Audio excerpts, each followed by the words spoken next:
सध्या देशभरात IPLचा ज्वर सातत्याने वाढत असून दररोज संध्याकाळी करोडो क्रिकेटप्रेमी टीव्ही आणि मोबाईल स्क्रीन समोर खेळून बसलेले असतात। सामन्यांदरम्यान फलंदाजीच्या चौकार षटकारांचा आनंद घेताना प्रेक्षकांना धावफलकावर निर्धाव चेंडूंच्या जागी चमकणारा हिरवा ठिपका किंवा झाडाचे चिन्हे विशेष लक्षवेधी ठरत आहेत।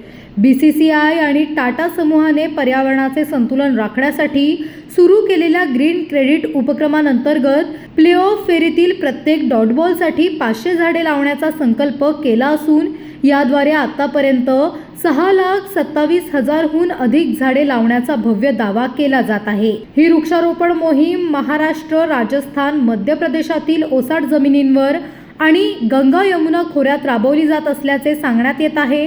तरी प्रत्यक्ष जमिनीवर ही झाडे नक्की कुठे आहेत याचा कोणताही अधिकृत अहवाल अद्याप सार्वजनिक करण्यात आलेला नाही।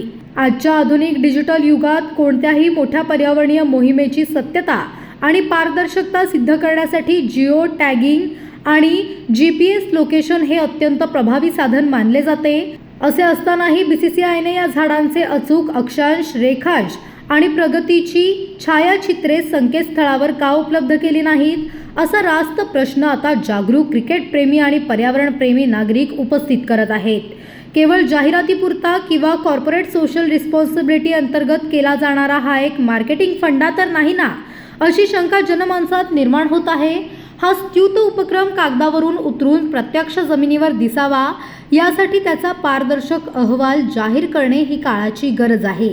यासोबतच 20 वर्षांच्या अथक प्रतीक्षेनंतर तयार झालेला मुंबई गोवा महामार्गाच्या रुंदीकरणात कोकणातील हजारो जुनी आणि डेरेदार झाडे नष्ट झाली असल्याने BCCIने औदार्य दाखवून या निधीचा मोठा हिस्सा या महामार्गाच्या कडेला वनीकरण करण्यासाठी वापरावा, ज्यामुळे कोकणच्या निसर्गाला नवसंजीवनी मिळेल आणि या मोहिमेचे खऱ्या अर्थाने संधीचे सोने होईल अशी मागणी आता जोर धरू लागली आहे।